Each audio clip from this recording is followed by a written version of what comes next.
ቀጽለ ዘቅርቦም ንሓላፊ ቢሮ ከተማ ልምዓት ኮንስትራክሽን ኮይኖም ዝሽወሙ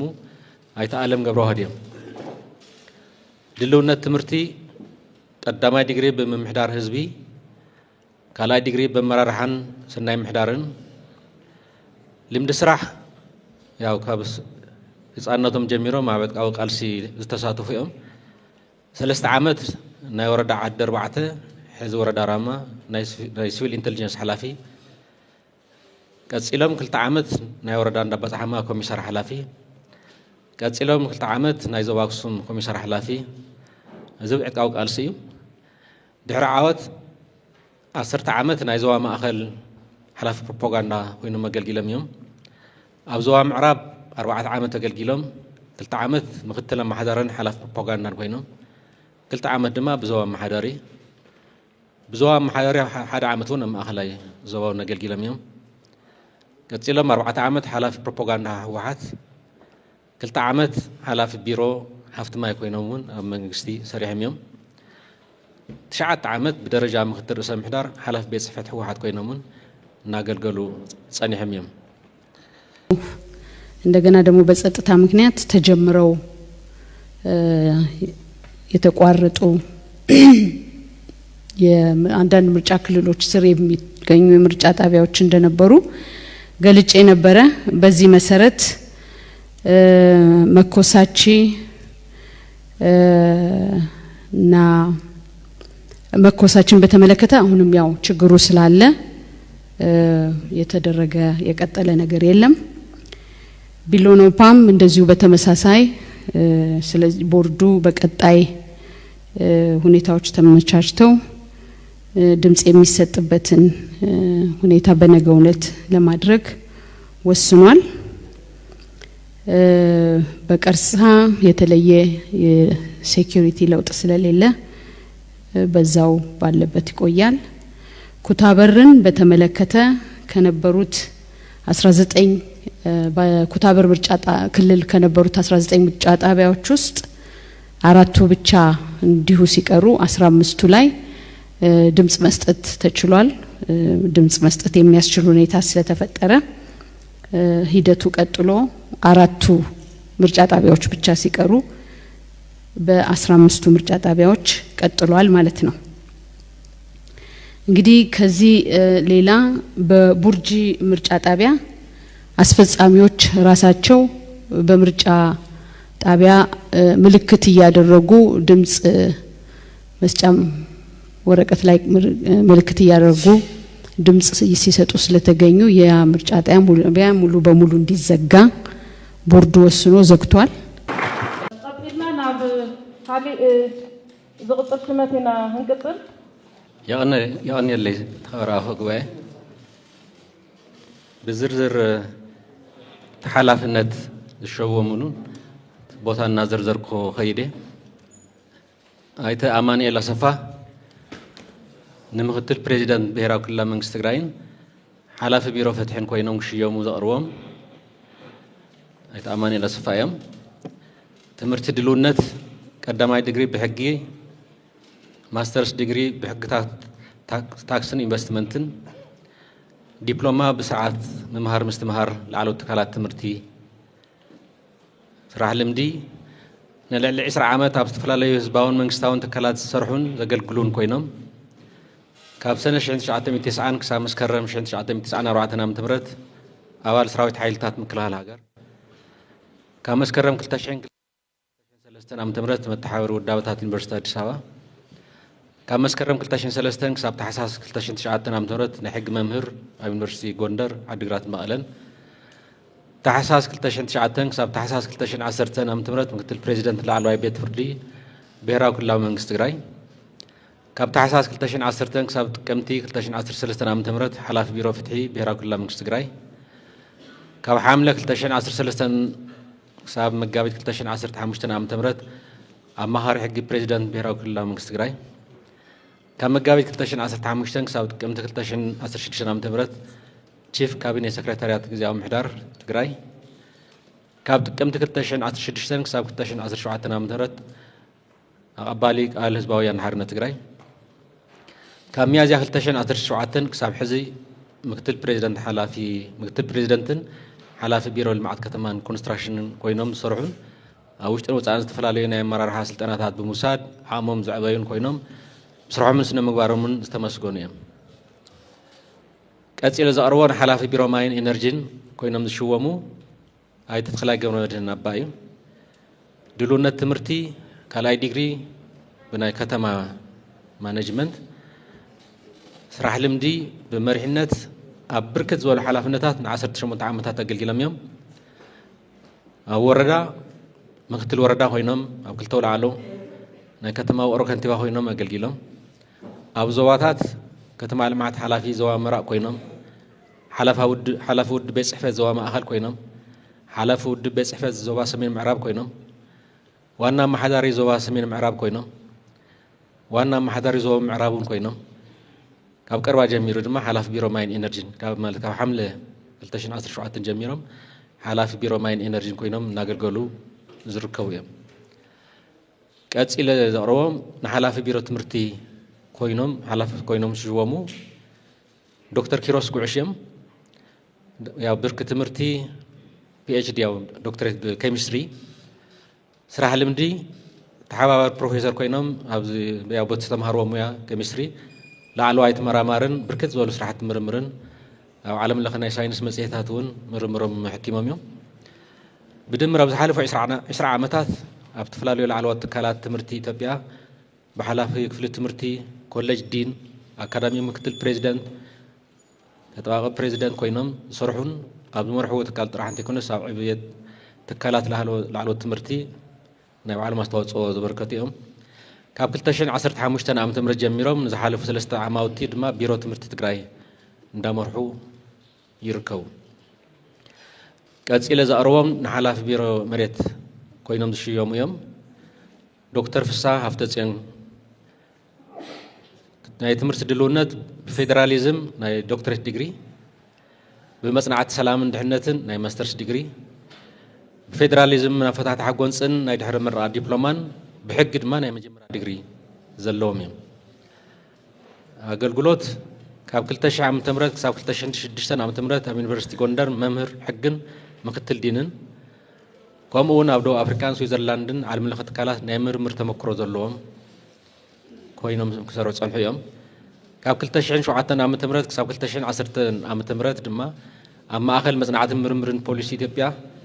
ላዕለዋይ ተመራማሪ ፖሊስ ኮይኖም ሰሪሖም ካብ 2010 ክሳብ 2014 ዓ.ም መስራትን ዋና ዳይሬክተርን ኢንስቲትዩት መጽናዕትን ምርምርን ፖሊሲ ትግራይ ኮይኖም ኣገልጊሎም ካብ 2014 ክሳብ 2015 ዓ.ም ሓላፊ ቢሮ ፍትሒ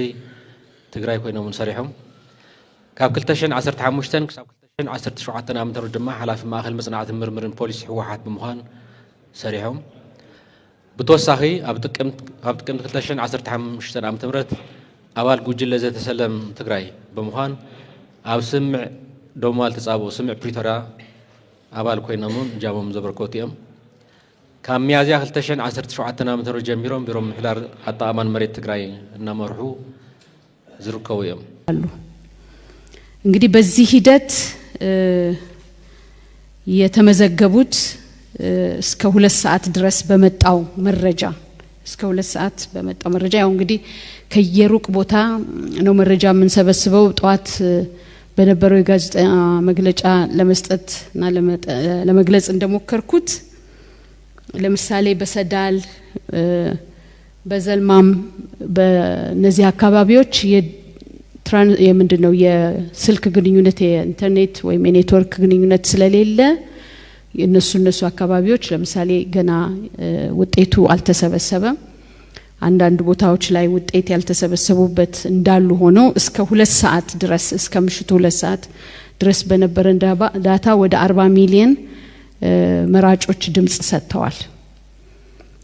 ወደ 40 ሚሊዮን የሚጠጉ መራጮች እንግዲህ ይሄ እንዳልኩት በስልክ በቴክስት በተደረጉ የዴስክ ባለሙያዎቻቸው የቦርድ የዴስክ ባለሙያዎች በሰበሰቧቸው መረጃዎች የተገኘ የመራጮች ዳታ ነው ማለት ነው። እንግዲህ ከዚህ ውጪ በአሁኑ ጊዜ እንዳልኩት ተንጠልጥሎ ድምጽ መስጫው እስከ 6 ሰዓት ከተራዘመ በኋላ የተወሰነ ቁጥር ያሏቸው ምርጫ ጣቢያዎች ላይ መራጮች ስላሉ መራጮች በብርድ ራሳቸውን ለረጅም ጊዜ በመጠበቅ ሰልፍ ላይ ስላሉ ሰልፍ ላይ ያሉት በሙሉ እስከሚጠናቀቁ አዲስ የሚጨመር አይኖርም ሰልፍ ላይ ያሉት እስከሚጠናቀቁ ድረስ የምርጫ አስፈጻሚዎች የድምጽ መስጠት ሂደቱን እንዲቀጥሉ ቦርዱ አመራር ሰጥቶ ይሄንን የማጠቃለያ ስራ በአዲስ አበባ ምርጫ ጣቢያዎች ላይ እየተከናወነ ይገኛል ማለት ነው። እንግዲህ ይሄንን በሙሉ አጠቃለን ቆጠራ የሚደረጉበትም ደግሞ ቆጠራ ተደርገው በተለይም ቦርዱ አሁን እያጣራ ነው ቆጠራ በሚደረጉባቸው ቦታዎች የፓርቲ ወኪሎች መኖራቸውን እያጣራን ይሄ ቆጠራ ታዛቢዎች የፓርቲ ወኪሎች ባሉበት እንዲደረግ ያበረታታን እንዲሟላ ለማድረግ ጥረት እያደረግን ነው ማለት ነው። እንግዲህ በአጠቃላይ ያሁን ያለንበት ደረጃ እስከዚህ ጊዜ ድረስ ይሄ ነው። በቀጣይ እንግዲህ ቆጠራው ውጤቱ ዛሬ ተጠቃሎ በሚያድርበት ዛሬ ተጠቃሎ ያድራል። ነገር ግን በጣም ዘግይቶና ለቆጠራ በማይመችበት ሁኔታ ከሆነ ደግሞ አዋጁ እንደሚፈቅደው ተቆልፎ ሴፍ በሆነ ቦታ ይቀመጣል። በሚቀጥለው ቀን የፓርቲ ወኪሎች አስፈጻሚዎች ባሉበት ያው ሲዘጋ በቃለ ጉባኤ ነው የሚዘጋው። ያንን ደግሞ አይተው በቃለ ጉባኤ ከፍተው የቆጠራ ሂደቱ ተከናውኖ ውጤት የሚለጠፍበት ሂደት ይሆናል ማለት ነው። እንግዲህ ባጭሩ ያለን መረጃ ነው። ስላዳመጣችሁኝ አመሰግናለሁ። ቀጽለ ዘአሮም ከውድባት ማለት ናይ ውድባት ናይ ኩሎም ተወከልቲ ገና አይና ይምጻናን ኣብ ሚጢና ቀኒና መስአተሙን ግዚያውን ይደልዮም ንኹስኑ ስለዚህ ንጽባይና ዘለና ናባቶም ሓሙሽተ ናይ ካቢኔ ቦታታት ተደልዲለን ኣለዋ ሓደ ውድብ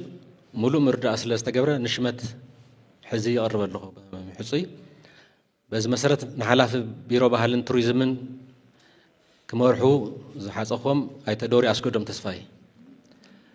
ትርቲ ድልውነት ቀዳማይ ዲግሪ ብቋንቋን ስነ ጽሑፍን ካልኣይ ዲግሪ ብማስተርስ ዲግሪ ያው ማስተርስ ዲግሪ ሶሺዮሎጂ ዝተመረቑ እዮም ናይ ስራሕ ልምዲ ብሞያ መምህርነት ካብ ቀዳማይ ካብ ካልኣይ ብርኪ ቤት ትምህርቲ ኣባ ገብረ ሚካኤል መሶብ እዮም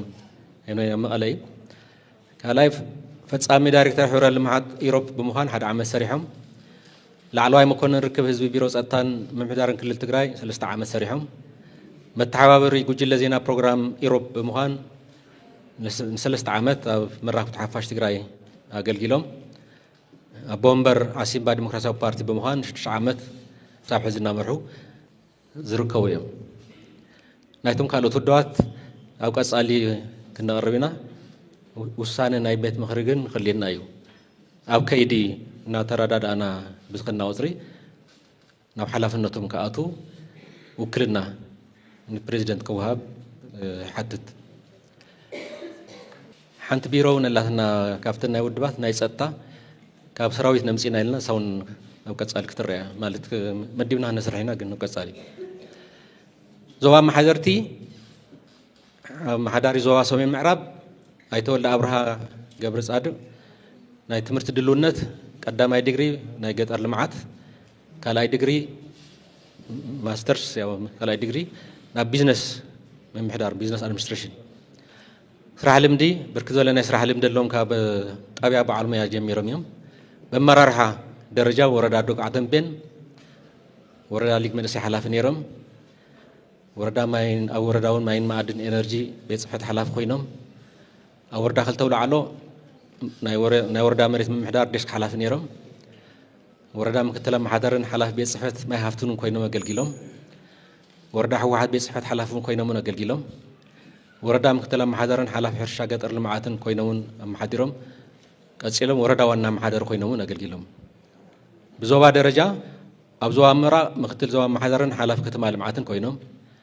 ኣብ ከተማ መቐለ ዞባ ውዳዊ ሓላፊ ኮይኖም ኣብ ክልል ስታፍ ዞባ ፕሮፓጋንዳ ሓላፊ ኮይኖም ኣብ ከተማ መቐለ ሓላፊ ሕወሓት ቤት ጽሕፈት ኮይኖም ኣብ ዞባ ደቡብ ምብራቅ ሓላፊ ሕወሓት ቤት ጽሕፈት ኮይኖም ኣብ ዞባ ሰሜን ምዕራብ ናይ ውድብ ኣቦ ወንበር ኮይኖም ካብ ሚያዝያ 2017 ዓመተ ምህረት ክሳብ ሕዚ ድማ ዋና ኣመሓዳሪ ዞባ ሰሜን ምዕራብ ኮይኖም እናገልገሉ እዮም ቀፂለ ዘቕርቦም ኣመሓዳሪ ዞባ ማእኸል ኮይኖም ክሽወሙ ኣይተ ሲሳይ ግርማይ ገብረኪዳን እዮም ናይ ትምህርቲ ድልውነቶም ቀዳማይ ዲግሪ ብቢዝነስ እዩ ስራሕ ልምዶም ካብ 1999 ዓመተ ምህረት ክሳብ 2004 ዓመተ ምህረት ኣብ ዝተፈላለዩ ወረዳታት ቤት ጽሕፈት ሓላፍን ብክምክትል ኣመሓዳሪ ወረዳ ደረጃ ኣገልጊሎም ቀፂሎም ኣመሓዳሪ ወረዳ ዓድዋ ኮይኖም ኣገልጊሎም ቀፂሎም ናይ ዞባ ማእኸል ብደረጃ ምክትል ኣመሓዳሪ ዞባ ስራሕ ፍጻሚ ኮይኖም ቀፂሎም ናይ ዞባ ሰሜን ምዕራብ ብምክትል ኣመሓዳሪ ዞባ ሓላፊ ፖለቲካዊ ጉዳያትን ኣብ ምዕራብ ግንባር ሓላፊ ህንፀት ሰራዊት ኣርሚ ኮይኖም ኣገልጊሎም ካብ 2017 ዓመተ ምህረት ክሳብ ሕዚ ኣመሓዳሪ ዞባ ማእኸል ኮይኖም እናሰርሑ ዘለዉ ኣመራርሓ እዮም ቀፂሎ ዘቕረቦም ናይ ዞባ ደቡብ ኣመሓዳሪ እዮም ኣይተ ዝናቡ ገብረመድህን ናይ ትምህርቲ ድልውነቶም ቀዳማይ ዲግሪ ብፖለቲካል ሳይንስን ዓለም ለኸ ርክባትን ተመሪቖም እዮም ካልኣይ ዲግሪ ብወፃኢ ፖሊስን ዲፕሎማስን ተመሪቖም እዮም ናይ ስራሕ ልምዶም 5 ዓመት ናይ ዩኒቨርሲቲ ናይ ህወሓት ኣባላት መምህራን ተምሃሮን ሰራሕተኛን መተሓባበሪ 2 ዓመት ኣማኻሪ ፖለቲካዊ ጉዳያት ርእሰ ምሕዳር ክልል ጋምቤላ 1 ዓመት ኣብ ዋና ቤት ጽሕፈት ህወሓት ሓላፊ ከተማ ወዳበ 1 ዓመት ኣብ ዋና ቤት ጽሕፈት ህወሓትን ሓላፊ ሚድያን ልሳናትን ኮይኖም ካብ ሕዳር ጀሚሮም ኣብ 2013 እዚ ካብ ግንቦት 27 2017 ኣብ ኣርሚ 44 ሓይሊ ህንፀት ረጅመንት ኮሚሳር ኮር ኮማንድ ቤት ጽሕፈት ሓላፊ ከምኡውን ሓጋዝ ኣርሚ 44 ኮይኖም ናይ ኣርሚ 44 ኮይኖም እናገልገሉ ጸኒሖም እዮም ካብ ሰነ 2017 ጀሚሩ ድማ ኣብ ዋና ቤት ጽሕፈት ህወሓት ምክትል ፕሮፓጋንዳ ሓላፊ ቀፂሎም ኣብ ዞባ ደቡብ ኣመሓዳሪ ኮይኖም ተመዲቦም እናሰርሑ ይርከቡ ቀፂለ ዘቕርቦም ኣመሓዳሪ ዞባ ምብራቕ እዮም ኣይተ ፍስሓ ሃይላይ ናይ ትምህርቲ ድልውነቶም ቀዳማይ ዲግሪ በመራርሓ ትምህርትን ትልምን ካልኣይ ዲግሪ በመራርሓ ሰናይ ምሕዳርን ናይ ስራሕ ልምዲ 8 ዓመት ከም በዓል ሙያ ኮይኖም 12 ዓመት በመርሒነት ኮይኖም ፕሮፓጋንዳ ዞባ 1 ዓመት ኣመሓዳሪ ዞባ ምብራቕ 1 ዓመት ፕሮፓጋንዳ ከተማ መቐለ 1 ዓመት ኣመሓዳሪ ወረዳ ጋንታ ኣፈሽም 4 ዓመት ምክትል ፕሮፓጋንዳ ዞባ ምብራቕ 2 ዓመት ፕሮፓጋንዳ ከተማ ዓዲግራት 2 ዓመት ፋይናንስ ሓላፊ ሳዕሲ ጻዕዳ እምባ 1 ዓመት ኣገልጊሎም እዮም ቀፂለ ዘቕርቦም ዞባ ኣመሓዳሪ ምዕራብ ኣይተ ግደይ ኣዘናዊ እዮም ናይ ትምህርቲ ድልውነቶም ቀዳማይን ካልኣይን ዲግሪ ብኢኮኖሚክ ስራሕ ልምዶም ካብ 1998 ዓመተ ምህረት ክሳብ 2000 ዓመተ ምህረት ክኢላ ንግድን ኢንዱስትሪን ቀፂሎም ብደረጃ ምክትል ዋና ኣመሓዳሪ ወረዳ ምክትል ሓላፊ ርክብ ህዝብን መንግስትን ኮይኖም ኣብ ዞባ ምዕራብ ትግራይ ቀፂሎም ሓላፊ ውድብ ቤት ጽሕፈት ወረዳ ጸገደ ኮይኖም ኣገልጊሎም ቀፂሎም ዋና ኣመሓዳሪ ወረዳ ጸገደ ነይሮም ቀፂሎም ምክትል ዋና ኣመሓዳሪ ዞባ ምዕራብ ሓላፊ ውድብ ቤት ጽሕፈት ዞባ ምዕራብ ኮይኖም ኣገልጊሎም ኣብ እዋን መኽተ ድማ ብሰራዊት ትግራይ ኮይኖም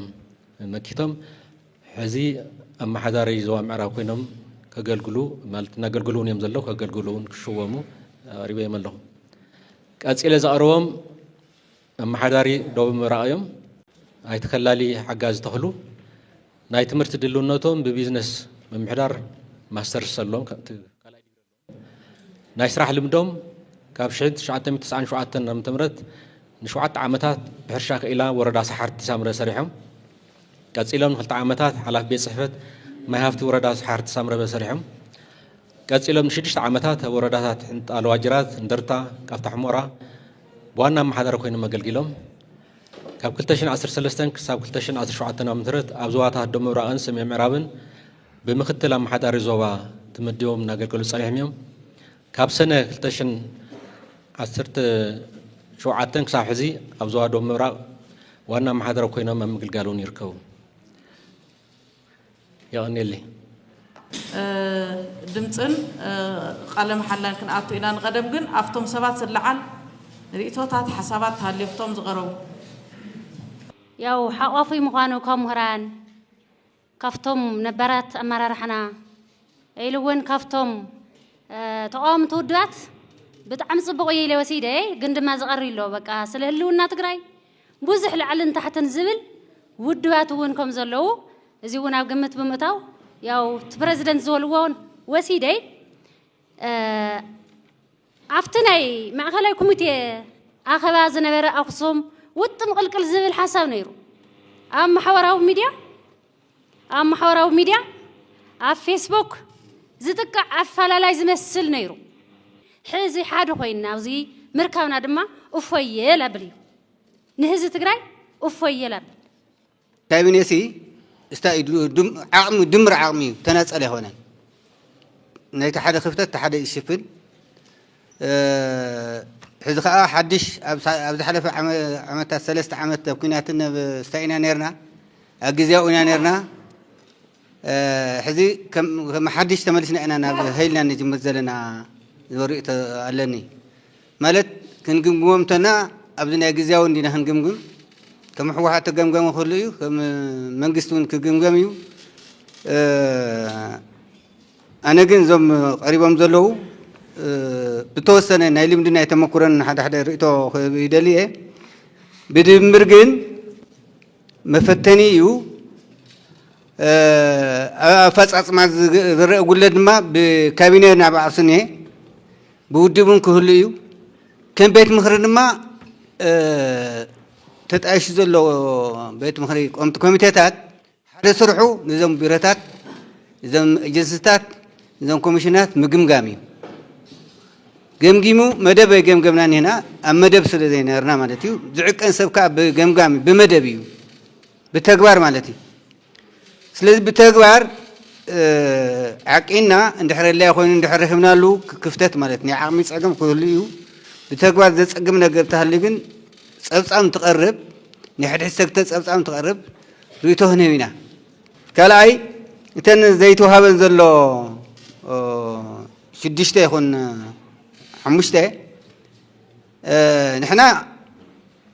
ከም ሕወሓት ማለት ከም ፕሬዚዳንት ክልልና ናይቶም ውልቀ ፓርቲታት ንምንታይ ዘንጊዕኹም ክብል ኣይንኽእልን እሳቶም ዘንጊዖም ማለት እዩ እሳቶም ዝሃብዎ እዩ ከምፅእ ዝኽእል ስለዚ እሳቶም ክንተኻእለ መጠን ተን ቢሮታት ክፍቲ ዘለዋ እውን መናእሰይ ኢንዱስትሪ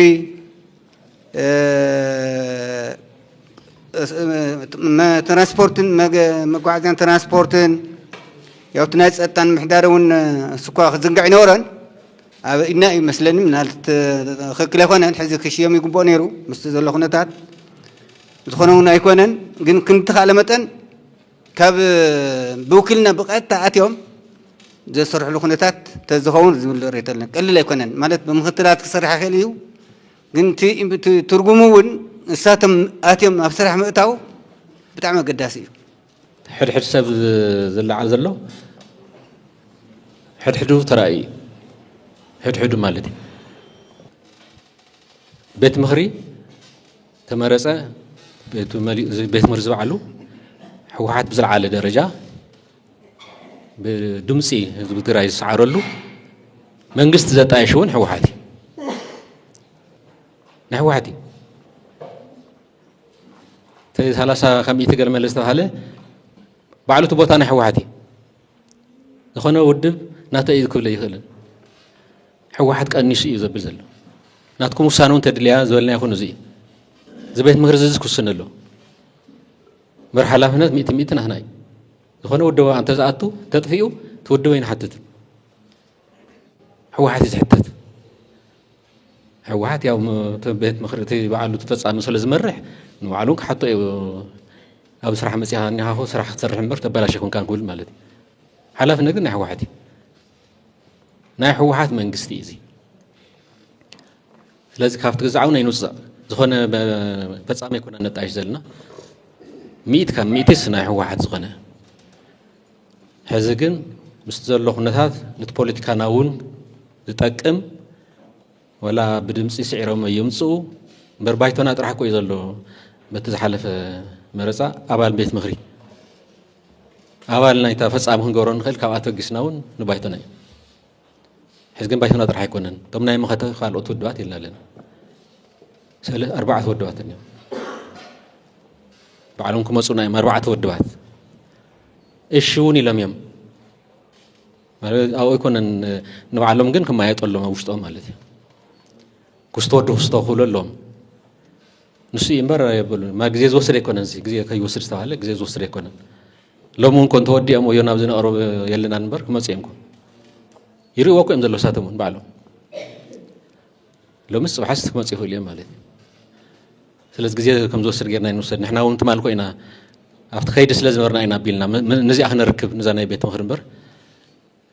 كوجات التدليون يكونن سلزنا يتأمون يكونن دلوناتهم جالس أميوم جن جزين دلينا أوشتنا هن ماخر يميلو سلزت وصلنا معلتي كنت سب ون لنا توانا جن نايم خد عمتات نسهات فيه مول حالة في النتنح وحاتيو زلع على دمسون حزلو ناوسنا خديو تصادفوا إن نقبر زلنا تصادفوا جن يدلي إن لنا أمن ولا حنت وانبر تدلي دمس الله كوسني حسابن كسمعي شديش ساعات انتوين عبي ترجم سلون كم تقرأين بوليتكانون حجاز سلز غنيت سلز تاناي من العالجن كم تازول كويا أقل يكونن نيسويل سيرفيس تلعيل الله بتزول كم هنياتي تصادفوا ناي فاينانسوني اللي عنيرو مالت تموجسات العلنا لنا نحن حوافاي أوش تودبون ناي دك أنستيو تصادفوا خلو أفت مرار حنا كسب سالسان حمشتن كم يتسي هالوالنا بناعنا وشت أو مبرحي وسنين مهور ودوات نخلو هنا خنا برين فتي نازل لماتي حوا حتى راح بزل البوليتيكا ودبي كنا كن حوا حتون حوا فاي تفلالي أكلات كله كحوا حت وساؤون يوم علم يوم زوجنا وجن تصادفوا يوم نا البوليتيكا ودوات كله سلازم نمتعامينا نمكر زلنا من بركفتنا يمارس أو سيد زل كيوزان بفولي كنا توصل لزمانه بأمر ردو قال يكون الناي بارون زول كمول لو ناي فاينانس تلعلنا ناي أتود يرد النايو بتزول كويو ناي دك أنو ستساعد فويلنا زم على رنا يلو ناي فتح ما شجري كذول يكون جن كسر حكي عليه ولا حد شمس عليه لمدلو ناي مرة حالم دي دقافلو كم يتر ما إنا نسرح سلزي زيك عليه ناي متعامي دك نستيون تريلنا نحن ما نصادفون تريلنا هلنا تصبت عدلات مالت عدلات قليل يكون نمتع الرأيو يواز أن إلنا برزرينا إنا نبار دم على حشنا حدش متعود حشنا تاي حشنا إلنا تحز قرنيز ولا صينا إلنا كمود تسمع معنا لنا صوت تنبيروتات كمل عين بزلنا نكير كم يلقوا فيلو نا إندستريون تلعب نيركم نسو يا نودواتي توهيبو تمودوات دلوات يوم عاوز مسؤول سرح الجمهورية عشرة مختلات غيرنا نسرحنا نصنعنا يمنا زدونغو يكونن زدونغو تخوينون مفتاحات كنا مطلينا توانا توصلنا مع التم صباي يتأكد من كله زولي زلنا يعني ليه مونتهم تقرأوا على كبيرو توصلوا حوالي حاجة بعمل في ناحية نسوق بمثل اليوم ولا تمنا مع عراري كهدو نقولهم بحوالينا نتصل كي تتعامل صح دراسة لو من استدراج تقرأوا على كبيرة ندرك فينا نمد إننا نتصل مش نورد تقاومة اللي يلا دمسة عقبة اللي يلا سلاسل بمولو دمسي تنتقرأوا شمانياتات بيت مخرج لأولا مولا مالتي يغني لنا تخبروا عيك أماني لسفا إن مكتب بريزيدنت ندرك فينا نمد إننا نورد تقاومة اللوتالي دمسة عقبة اللوتالي يلا يقولون دمسي تقابل تخبروا لنا تخبروا أكو أماني لسفا مكتب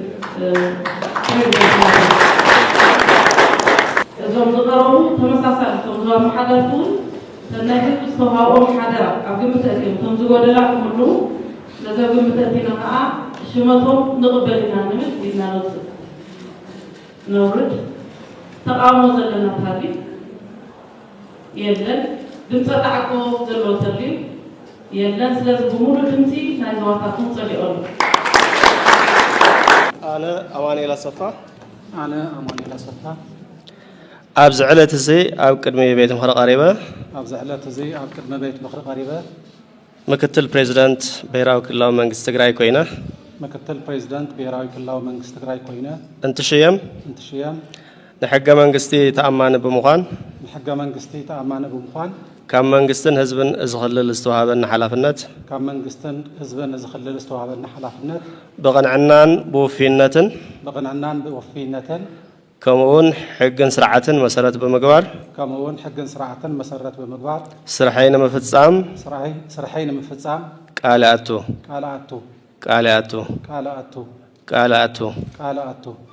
يعني الله أكدم بيتم هرقايبة حلاف بيرو هين الشيم حق منجستي تأماني بمغان كاب منجستن هزبن أزكلل زتوهابن حلافنت بغنعنان بوفينتن كمون حقن سرعة مسارات بمقبار سرحي لما فتسام قالاتو